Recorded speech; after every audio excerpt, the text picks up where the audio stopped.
The year is 2012. NDCube have taken over as the developers for the Mario Party franchise, and they have huge shoes to fill. They're not exactly new to making party games, as they worked on Wii Party and Wii Play Motion, which were joyful successes. But NDCube wanted to do something new.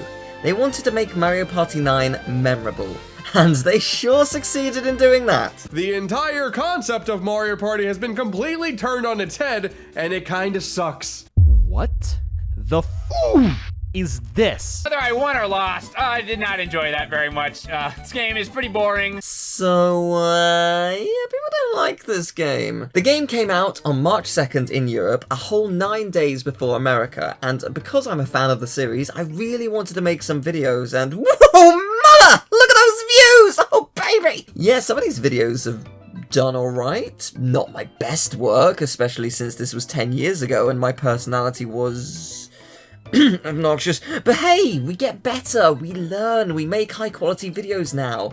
People could argue that my videos are still garbage, but shh. The majority of people don't like this game. I am in the minority that loves it. In fact, this is one of my favourites in the series. Did NDCube change the formula? Yes. Is that formula bad? No.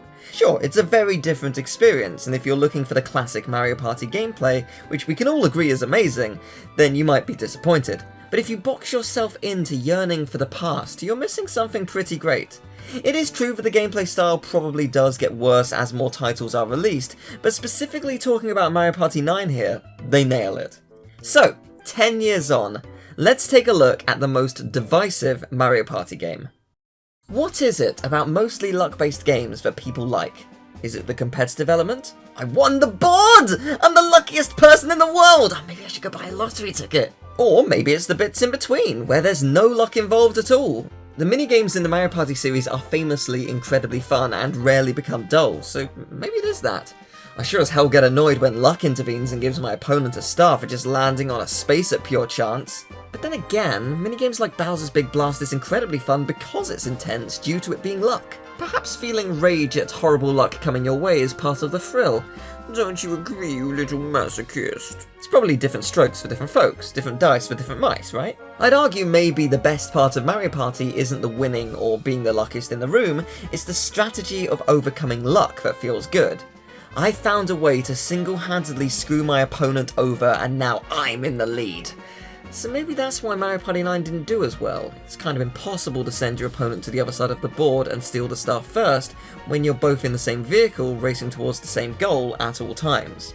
Well, stick around, because on top of going through all that's good and bad, I'll be giving you a way to play that adds a lot more depth to the experience, should you want an alternate way of course. NDCube have worked on the series from Mario Party 9 right up until the newest title, Mario Party Superstars, and there's been a lot of hurdles along the way, as people have really only enjoyed the two Switch titles as they replicate the quote-unquote magic of the originals. I mean, Superstars is straight up a recreation of boards on the N64. It's a good move, for sure. It rolls in interest for the series again, utilising the power of nostalgia, which is big in the industry at the moment. But how about we actually talk about Mario Party 9? First off, it's a visual delight. It's nearing the end of the Wii's life cycle, so it's a pretty sexy looking Wii game. Oh, look at Birdo! So yeah, this game is straight fire. I mean, the fifth board has rising lava and everything. The plot, yes, this game has a plot, is about Bowser and Bowser Jr. stealing the mini-stars. They use Henry Hoover to suck them all up, so our heroes travel the boards to reach them and stop Bowser and Bowser Jr. However, Bowser has sent Kamek and Shy Guy to intervene. Yep, it's pretty basic, but who cares, right? I mean, it doesn't matter. As I mentioned before, you're in a vehicle all working towards the same goal. In the solo mode, you'll have 1 to 3 rivals, 1 or 2 of which will always be Shy Guy or Kamek. If they win, it's game over, and you have to start the board from the beginning, but if anyone else wins, you proceed. So yes, even if you don't specifically win, you can still win, which is kinda nice since you are all working against the AI. You determine the turn order like in the previous games, and then you move along a fixed track. All of you move together, and all of you die together! Along the path, there are stars to collect and stars to lose. The evil stars are called mini-stars. With a Z. Stars. Yes, it's bad. Just call them evil stars and be done with it.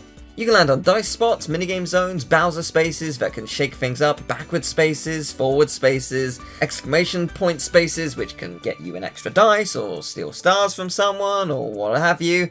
There are extra blue and red note spots which can win you some bonus stars or lose you some bonus stars, and the person with the most mini stars wins, but don't go thinking it's an easy win. There are plenty of ways to gain and lose stars, so it's always a pretty close race right to the end.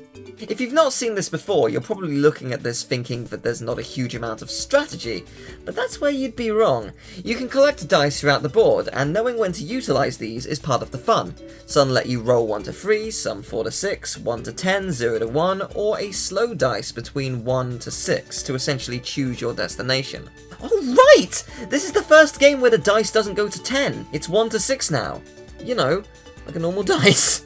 If the boards didn't have fun gimmicks, this game would be nothing, but thankfully there's a lot to shake up the boards. For a start, boss fights. There are 2 per board, one halfway and one at the end, and let me tell you, these bosses are amazing. Like legit, they are so fun, and they each have 2 phases to them. Depending on how many hits you get against the boss, you'll get more stars. The person who lands on the boss space gets more too, so there is a strategy to ensuring it's you. And since we're praising bosses, which are essentially giant minigames, there are minigames! 82 of them to be exact, and these are arguably some of the best in the entire series. A lot of them have motion controls, but they actually feel really, really great. Genuinely one of the best feeling motion control games, and that's saying something. Wait, what was I talking about before? Oh yeah, the inevitability of death. These poor bosses! Lakitu shot multiple times in the face, Wiggler crushed to death, Chain Chomp blown up, and the list goes on! They're not hurting anyone! Bowser just got pissed because his Henry was sucking off a Dyson! No, I'm sorry, that's not fair on Henry. Dyson is overpriced corporate scum. Henry deserves better, like a Hetty or a James or an AEG. Or all 3? I don't know if vacuum cleaners have the concept of monogamy. Anyway, let's move on to something more cheery, like the soundtrack. Hands down, best Mario Party soundtrack.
Man, I could gush over the soundtrack forever, but that's for another time.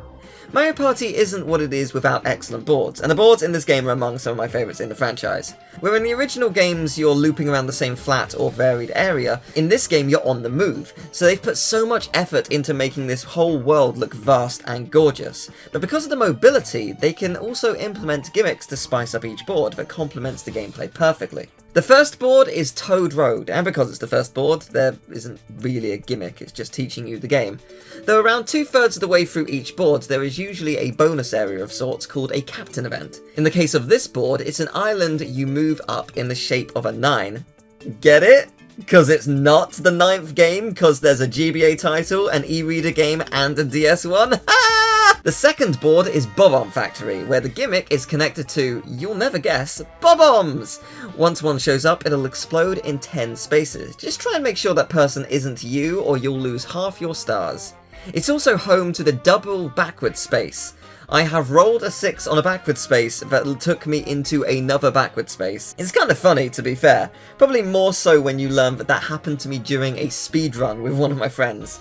Yep, you can speedrun this game. Small tangent on this, because I genuinely recommend attempting a speedrun even if casually. There's a surprising amount of extra strategy you can implement. Blue spaces will give you a dice, but the game will also give you a minigame if it doesn't think you've had enough fun. So your goal is to try and avoid standard blue spaces at all costs. Even if a different space takes up some time, it won't be as long as a minigame. You can utilise various dice to get past these. If you speedrun the game long enough, you also start to understand exactly how the AI will work. Depending on exactly what spot you're on and how many stars you will have, I used to know exactly what the AI would do in any situation. Unfortunately, I was never lucky enough to get the world record. It's 8 minutes faster than mine, but I could theoretically improve my time by like 30 minutes if I was the luckiest person alive for 2 hours, so the category is technically wide open. Another small tangent, shout out to my Mario Party 10 speedrun being so good they made separate categories for difficulty.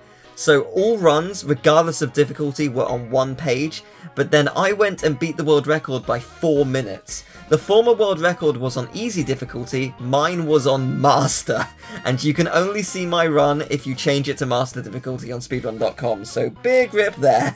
Used to be on the same page as the easy one. Also, I seriously lucked out and did it in like 10 runs, so yay!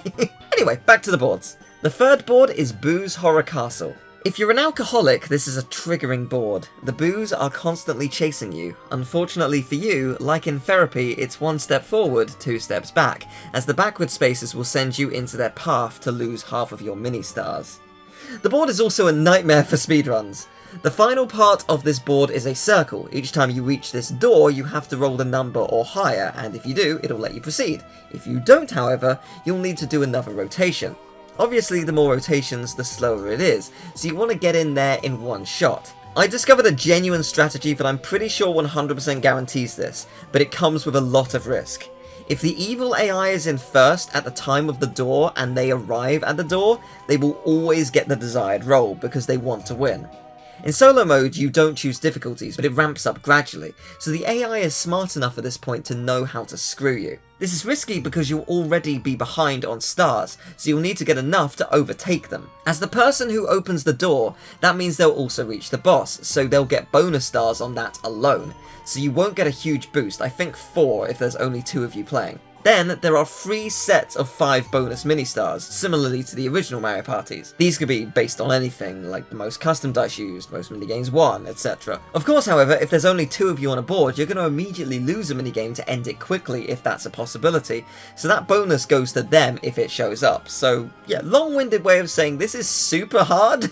I'll stop talking about speedruns now, but I did want to bring that up because I thought it was a pretty cool strat. It's just also stupidly risky. Board 4 is the beautiful Blooper Beach. If you're a fan of sharks chasing you, diving for treasure, being trapped by a blooper and getting stuck on an island for 5 minutes, then you're in the right place. RNGesus Island is where you win or lose this board. There are a couple of spaces at the home stretch which take you to an island filled with mini-stars. You can only leave the island by landing on the right spot, so it's possible you could be going round and round collecting mini-stars for ages, which could either hurt or hinder you. It's pretty cool actually. The 5th board is home to the best music in the game. Have a nice listen to Magma Mine.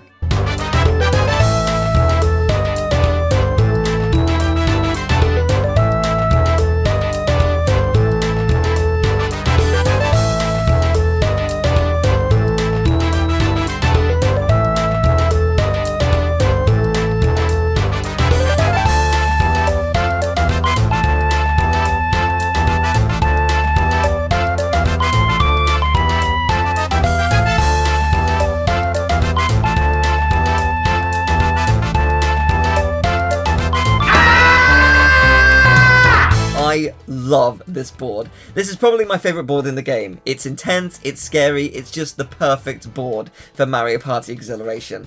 If the AI takes you down a longer route with the lava catching up, oh boy, you're almost certainly screwed.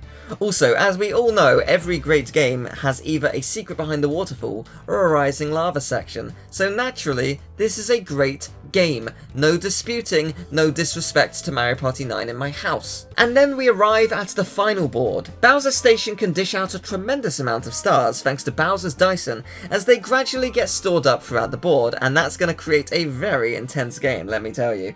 That, and naturally there are plenty of Bowser spots ready to cause chaos, unless you get lucky like I did, all culminating in an awesome final boss.